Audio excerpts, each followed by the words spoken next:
Muy buenas noches, hermanos. ¿Cómo están? Dios les bendiga. ¿Cómo se encuentran esta noche?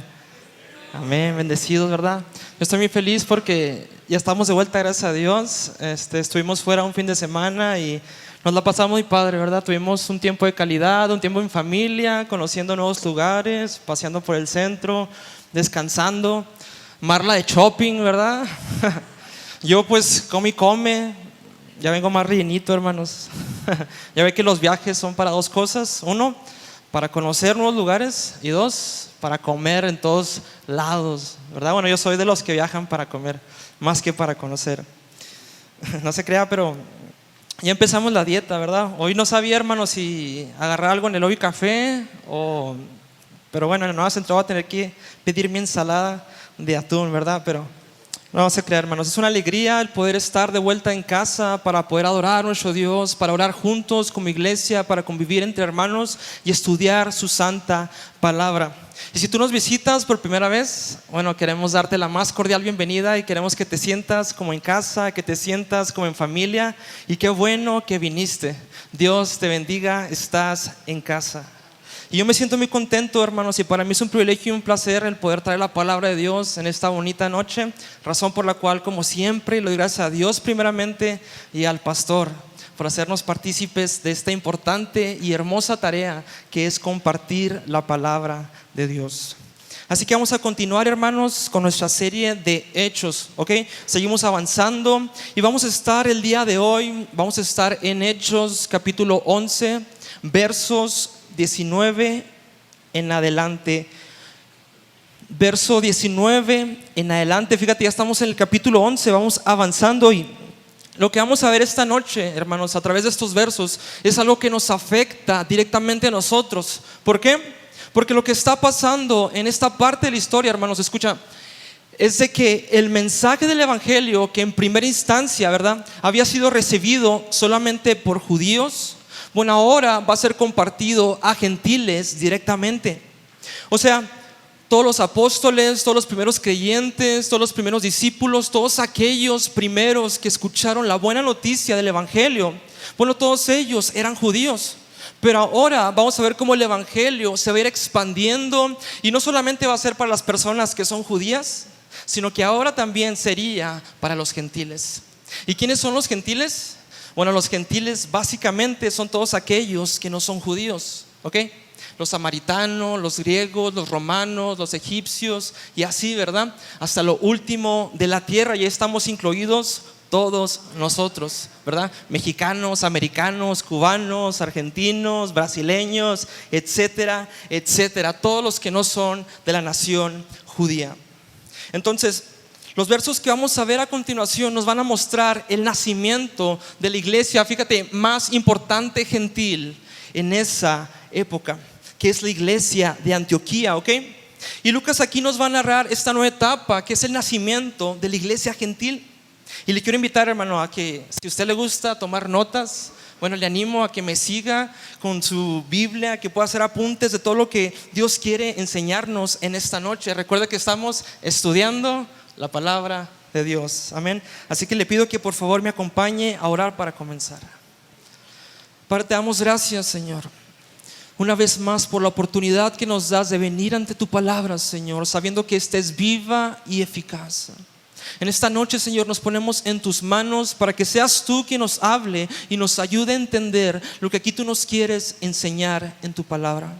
Queremos poder comprender tu verdad y tus palabras, pero para esto, Señor, necesitamos que tú abras nuestro entendimiento, que tú abras nuestro corazón y que tu Espíritu Santo nos revele las verdades de tu Hijo Jesucristo, para que puedas hacer esa obra en nosotros y que podamos ser confrontados y edificados en tu verdad a través de este estudio. Sé tú entre nosotros, Padre, en esta noche, porque te lo pedimos en el nombre de Cristo Jesús. Amén. Amén, muy bien. Dice el verso 19. Dice, mientras tanto, los creyentes que fueron dispersos durante la persecución que hubo después de la muerte de Esteban, dice, viajaron tan lejos como a Fenicia, Chipre y Antioquía de Siria. Dice, predicaban la palabra de Dios, pero solo a judíos. Bien, No sé si recuerdan, hermanos, que vimos en Hechos capítulo 8 cómo se dio esta primer persecución masiva hacia la iglesia a causa de la predicación contundente del evangelio por medio de Esteban. Este diácono, ¿verdad? Escogido para servir las mesas, lleno del Espíritu Santo, lleno de la gracia de Dios, el primer mártir asesinado frente al Sanedrín. De hecho, frente a los ojos del mismo Saulo de Tarso por predicar de Cristo. Y vimos cómo a causa de este asesinato, de esta persecución y todo este alboroto que se armó, los apóstoles dijeron, bueno, pues vámonos, ¿verdad? A pelar gallo. Y esto dio paso, hermanos, a una persecución que a la vez también dio paso para que comenzara a esparcirse por toda Judea y Samaria. Y entonces, como podemos ver aquí en nuestro mapa, hermanos, que está siendo proyectado, bueno, los judíos que se encontraban en Jerusalén, que es aquí en la parte inferior del mapa. Bueno, estos judíos, al ser esparcidos por causa de la predicación, dice que no solamente llegaron a Samaria y se esparcieron en las tierras cercanas en Galilea, sino que algunos de ellos, hermanos, como eran de estas regiones, ¿verdad? Bueno, vemos que llegaron más lejos, ¿ok? Dice que llegaron a Fenicia, ¿sí? Dice que llegaron a Chipre, ¿sí? A Chipre, hermanos, no a Chipre, ¿ok? ¿Cuántos de los hombres son chiples con sus esposas? Imagínense, hermano, yo soy chiple y a mi esposa le gusta chiplearme. Entonces, imagínense, parezco un bebote con ella. Pero dice que llegaron a Fenicia, a Chipre. Y fíjese, algunos otros llegaron mucho más lejos. Dice que llegaron a Antioquía. Y cuando hablamos de Antioquía, hermanos, estamos hablando de una ciudad próspera, ¿ok? Una ciudad importante con miles de personas. O sea, era una ciudad bastante grande, era una ciudad de renombre, una ciudad donde se le conocía no solamente por su gran comercio, sino que también por su profunda inmoralidad, por ser una ciudad depravada y llena de paganismo. Esta era la ciudad de Antioquía. Me gustaría que nos enfoquemos en este punto, hermanos, que es Antioquía. Ahí es donde el libro de Hechos poco a poco se va a enfocar. ¿Por qué? Porque va a ser la capital, digámoslo de esa manera, desde donde va a partir Pablo en cada viaje misionero. Entonces, el evangelio fue esparcido por los discípulos por Fenicia, Chipre y Antioquía. Pero ojo, no hablaban la palabra a nadie, que dice, sino solamente, ¿a quién? Únicamente a los judíos, ¿verdad? ¿Te acuerdas que Pedro es el que tiene el privilegio de abrir el evangelio a los gentiles? Jesús le había dicho a Pedro, te doy las llaves del cielo. Y no sé si recuerdas la primera vez, ¿verdad? La abre en Pentecostés, cuando abre el cielo para los judíos predicando el evangelio. Y la otra, hermanos, la abre en Cesarea, en el capítulo 10, donde abre la puerta para los gentiles. Y una vez ya abierta la puerta a todo el mundo, ahora sí, ¿verdad? Se puede predicar el evangelio a los gentiles. Y nos dice el verso 20. Dice, sin embargo, algunos de los creyentes que fueron a Antioquía desde Chipre y Cirene les comenzaron a predicar a los gentiles acerca del Señor Jesús. ¿Y qué significa esto? Bueno, que las personas que fueron esparcidas a anunciar el evangelio hacia Antioquía eran originarios de Chipre y de Cirene.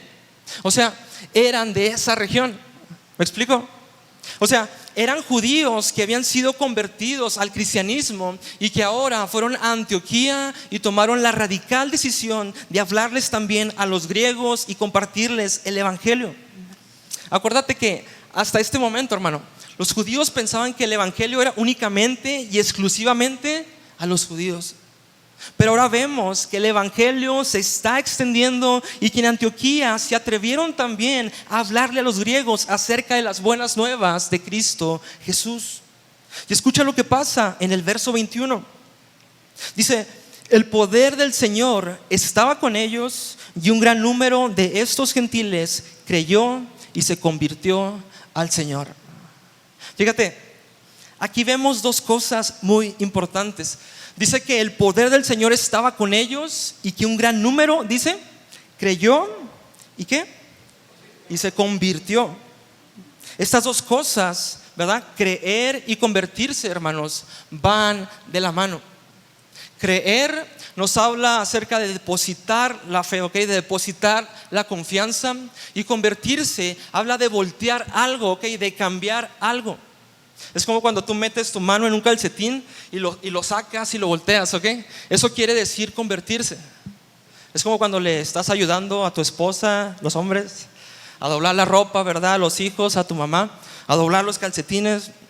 En mi caso, hermanos, yo soy el que dobla los calcetines y los calzones, hermanos. Y no sé por qué siempre las mujeres siempre tienen más ropa interior que los hombres, ¿verdad? Yo solo tengo unos cuantos y termino bien rápido. Pero con la ropa de Marla, hermanos, híjole, puedo tardar horas, ¿verdad? No, pero convertirse, hermanos, tiene que ver con eso. Es algo que le das vuelta, ¿ok? Es algo que se convierte. Y son dos cosas que tienen que ir en ese orden. Porque nadie, hermanos, puede convertirse sin haber creído, ¿ok? Primero viene el creer, ¿verdad? La fe en Cristo, la confianza en Dios.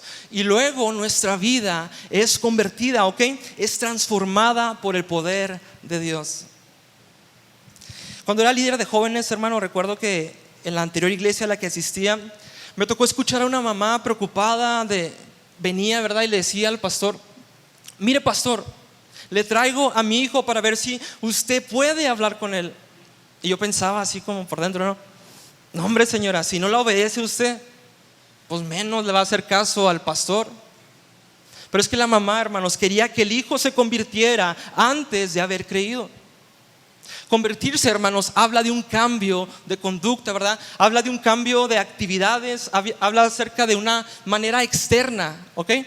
Pero eso no puede suceder, hermanos, si no ha habido una fe depositada en Cristo Jesús primero. Por eso predicamos el evangelio, ¿verdad?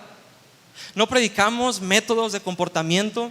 Por eso predicamos la palabra, amén.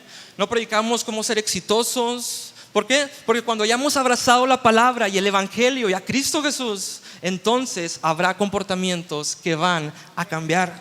Pero no podemos alterar este orden, ¿ok? Primero tiene que haber fe y luego habrá conversión. Una pregunta, hermanos, ¿ok? ¿Están listos? ¿Se puede cambiar la conducta sin fe? Voy a aprovechar para tomar agua, hermanos. No me vean porque me pongo nervioso.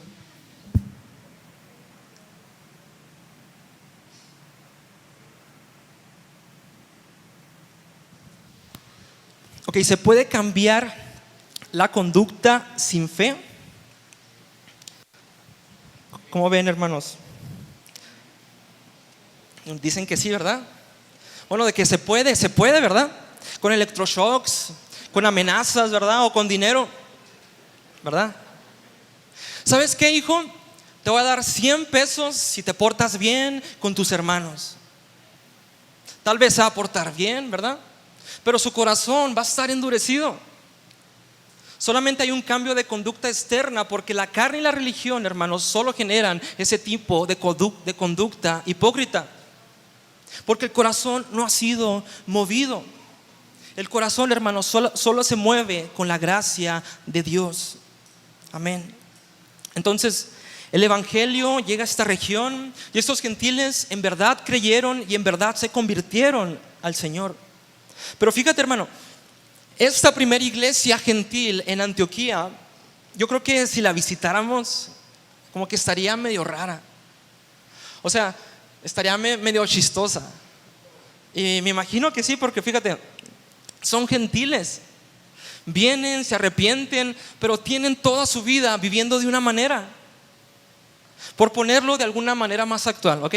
Digamos que llegarían a esta iglesia de Antioquía y las mujeres llegaran con minifalda, escotadas tal vez. Los hombres llegarían con su cigarro, hablando puras groserías. ¿Por qué? Porque así han vivido toda su vida. Ya han creído, ¿verdad? Ya su corazón ha sido convertido, pero no tienen otro marco de referencia. Es una iglesia difícil, es una iglesia extraña, con muchas cosas, con mucho desorden seguramente. Y fíjate qué es lo que sucede en el versículo 22. Dice: cuando la iglesia de Jerusalén se enteró de lo que había pasado, imagínense, todavía no existía el Facebook y ya el chisme había llegado hasta la iglesia de Jerusalén. Qué rápido corren los chismes, ¿verdad? Pero dice, cuando la iglesia de Jerusalén se enteró de lo que había pasado, dice, enviaron a Bernabé a Antioquía. ¿Y sabes qué, hermano? no pudieron haber enviado a alguien mejor que a Bernabé. Y pudiéramos preguntarnos, ¿verdad? Bueno, pero ¿por qué envían a Bernabé a tratar con la iglesia en Antioquía? ¿Por qué no enviaron a uno de los apóstoles? ¿Qué acaso no sería más razonable que uno de los apóstoles fuera a enseñar y a tratar con esta iglesia gentil, esta iglesia que era nueva en el evangelio? Y sabes, existen algunas razones por las cuales la iglesia de Jerusalén no envió a un apóstol. Y una de ellas es porque muy probablemente los apóstoles estaban ocupados en otras tareas. Otra razón pudiera ser que tal vez era porque los apóstoles desconocían el campo de los gentiles. Era algo nuevo para ellos.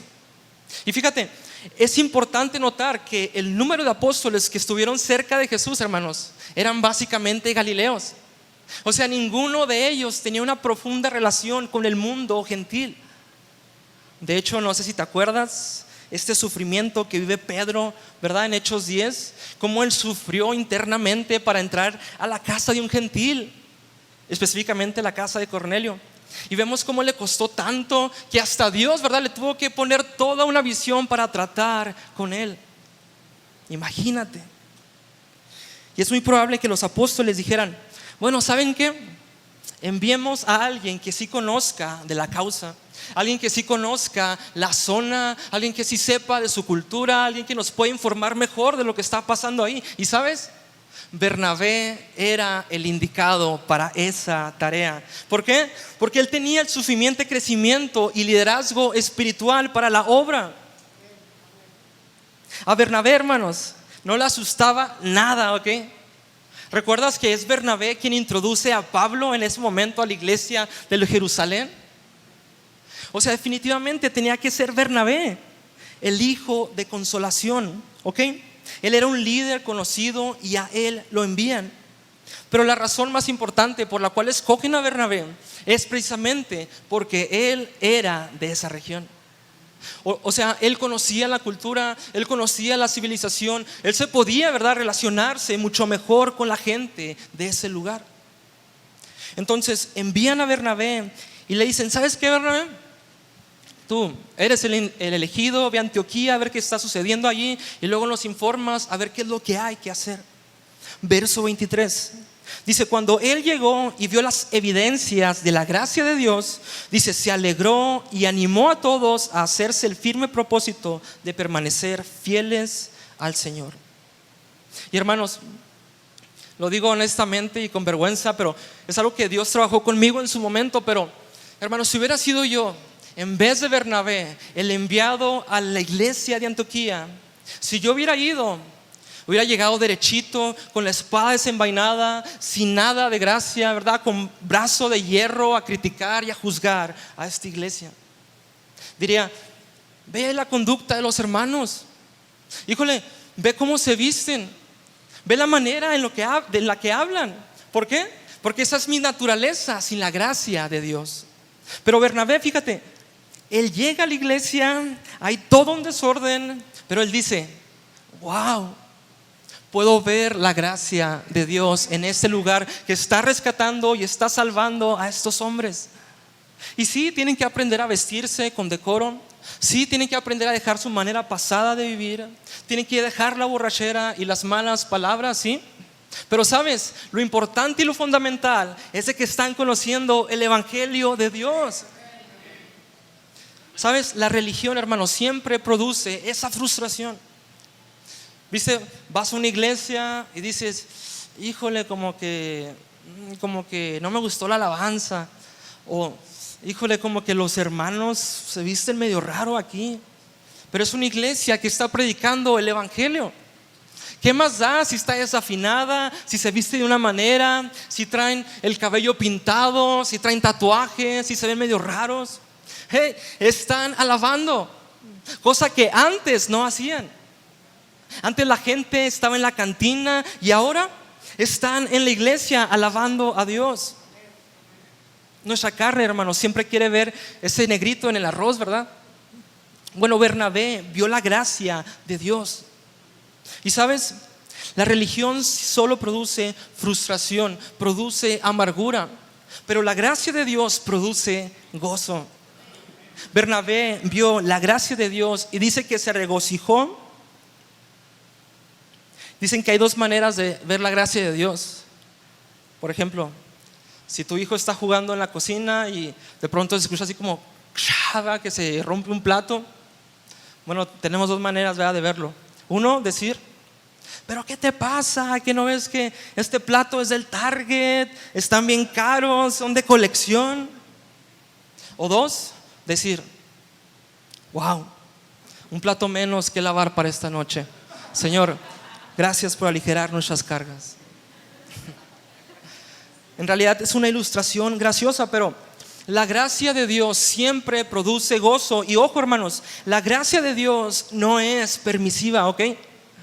La gracia de Dios no es licencia para pecar. Porque fíjate lo que les dice a continuación: y a que los exhorta y los anima a que permanezcan, ¿qué? Fieles al Señor. Fieles al Señor. Entonces, Bernabé ve la gracia de Dios, ve la obra de Dios en ellos y los anima a todos para que con un corazón firme permanezcan fieles al Señor. Ok, su labor, hermanos, era básicamente pastoral y de exhortación. Y él lo que hacía, hermanos, era animarlos. Les decía: vamos, hermanos, sigamos fieles a Dios. Va a ser difícil tal vez por la sociedad en la que vivimos, por la ideología en la que se presenta, por nuestra carne, pero vamos, hey, ánimo, sigamos siendo fieles a Dios. Él los animaba. Y yo te quiero animar, iglesia, en esta noche, que si tú reconoces la gracia de Dios en tu vida, hey, es porque Dios sigue haciendo su obra en nosotros. Amén. No nos desanimemos, hermanos, no nos echemos para atrás. Si tal vez tú llegaste hoy, ¿verdad?, arrastrando la carreta o queriendo tirar la toalla, hey, estás aquí. Yo quiero animarte, hermanos, a que sigamos siendo fieles a Dios, a que sigamos caminando en fe y en obediencia a nuestro Dios. No importa que pase, no importa las pruebas que puedan venir, Él es fiel y ha prometido estar con nosotros todos los días de nuestra vida. Así que ánimo, sigamos adelante. Si has caído, hermano, levántate, sacúdete y sigue avanzando a la meta que es Cristo Jesús. Amén. Y Bernabé los animaba. Y sabes, la palabra animar significa consolar. O sea, lo que estaba haciendo Bernabé era alentar a los creyentes, invitándolos a mantenerse firmes en el Señor. Tal vez no es un gran mensaje, o tal vez no es una inmensa teología, ¿verdad? Pero se habla de un hombre que estaba viendo la obra del Señor y la veía presente y simplemente decía: hey, sigan así. Vamos adelante, sigamos caminando en el Señor, permanezcamos fieles en los caminos de Dios. ¿Y por qué Bernabé hacía esto? Verso 24 dice: pues era un hombre bueno, lleno del Espíritu Santo y de fe. Un gran número de personas aceptó al Señor. Y aquí nos habla, hermanos, de tres características de este hombre. Se dice que era bueno, que era lleno del Espíritu Santo y lleno de fe. Y quizás no son características que en estos tiempos, ¿verdad?, en el mundo en el que vivimos actualmente, bueno, pues no resaltarían mucho, ¿verdad?, en un líder. Como que un hombre bueno, lleno del Espíritu Santo, pues como que no, ¿verdad? Más bien hablaríamos de una persona, de su competencia académica, de su capacidad de liderazgo, de movimiento, de masas, su capacidad administrativa, ¿verdad? Pero nos dice que Bernabé era bueno. Y alguien bueno es alguien que tiene buen ánimo, ¿ok? Es alguien que es servicial, que es empático, que es excelente, que se reconoce por su bondad, que es distinguido, que es alguien que es tratable.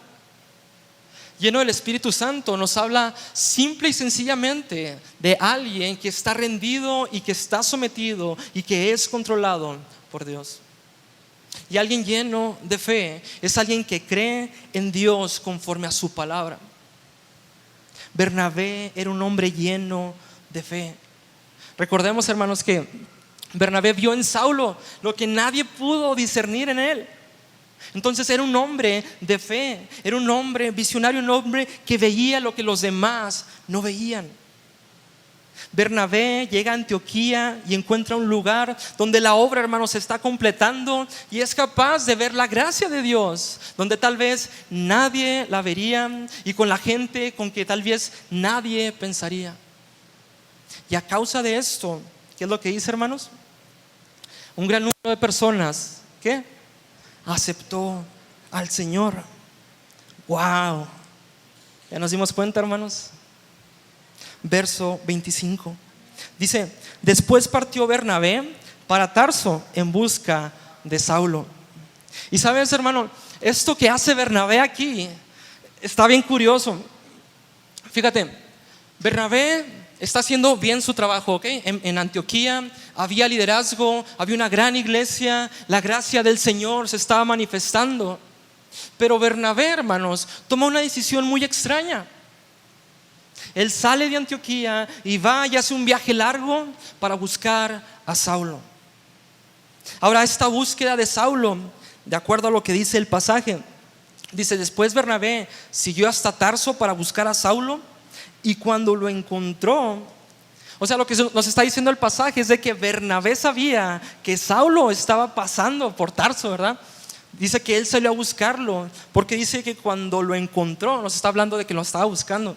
Pero imagínate, hermano, o sea, no era como que él tenía una dirección específica, ¿ok? En esos tiempos no había WhatsApp ni Facebook para ponerse de acuerdo, a ver dónde nos vemos, ¿verdad?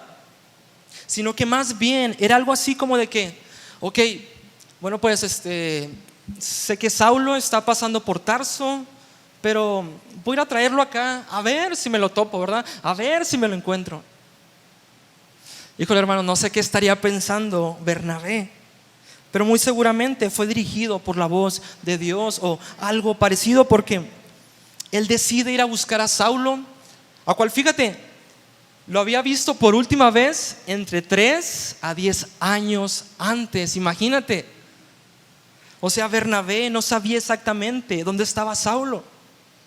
Los estudiosos dicen que Saulo, ¿verdad? Pablo, a causa de su conversión, al volver a Tarso, tuvo que haber perdido herencia, tuvo que haber perdido su familia, probablemente lo rechazó. Entonces, él no tenía una dirección conocida. Lo más probable que pudo haber pasado, hermanos, es de que Saulo recorría la región predicando el evangelio, y cuando Bernabé decide ir a buscarlo, no se sabe exactamente dónde, pero lo encuentra. ¿Te fijas? Lo encuentra y luego se lo lleva a Antioquía. Verso 26 dice: y cuando lo encontró, dice, lo llevó a Antioquía. Y dice: durante todo un año se reunieron los dos con la iglesia y enseñaron a mucha gente. Wow. Y luego nos dice que fue en Antioquía donde los discípulos se les llamó cristianos por primera vez. Qué interesante, ¿verdad? La palabra cristiano, hermanos, es interesante que solo aparece 3 veces en toda la Biblia. La primera aparece aquí en Hechos 11, donde estamos leyendo. Después vemos que aparece en Hechos capítulo 26, verso 2. Y la última vemos que aparece en Primera de Pedro, en el capítulo 4, verso 16. Aparece la palabra cristiano. Pero no aparece la palabra cristiano muy a menudo en el Nuevo Testamento, que era básicamente, hermanos, una palabra usada por la gente de afuera, ¿ok? Para identificar a los cristianos, y no tanto por la gente de la misma iglesia, ¿ok?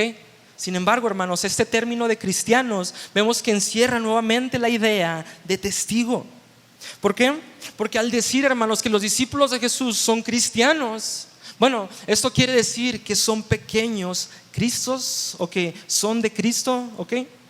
Entonces, vemos nuevamente que los discípulos proclaman la gloria de Cristo y al mismo tiempo son pequeños Cristos, ¿verdad? Que por su carácter reflejan la imagen de Cristo en sus vidas.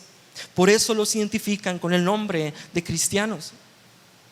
Fíjate, esto es maravilloso, hermano, porque ya no parecían judíos, ¿ok? Ya no eran de la secta de los judíos, sino que ahora habla de que el Mesías ha llegado. Ahora son gentiles, y no son gentiles porque ya no son como los otros que están en los templos paganos, que ya no son judíos, sino que ahora ellos son cristianos, ¿ok? son de Cristo. Ya no se parecen a los gentiles, ya no se parecen a los judíos, ahora se parecen a Cristo. Y déjame decirte, iglesia, cuando la gracia de Dios viene a habitar en nuestras vidas, entonces nos vamos a parecer a Cristo. Si no nos parecemos a Cristo, bueno, pasamos a ser religiosos. Y como religiosos, déjame decirte que se puede ser desde budista, hinduista, musulmán. Ok, religiosos hay en todas partes. Pero los que han conocido la gracia de Dios tienen un distintivo. Los que han conocido la gracia de Dios no se parecen a nadie, sino a Cristo. Y es un honor, hermanos, ¿verdad? Cuando alguien dice, bueno, ¿y fulanito es cristiano? No sé, pero se parece a Cristo.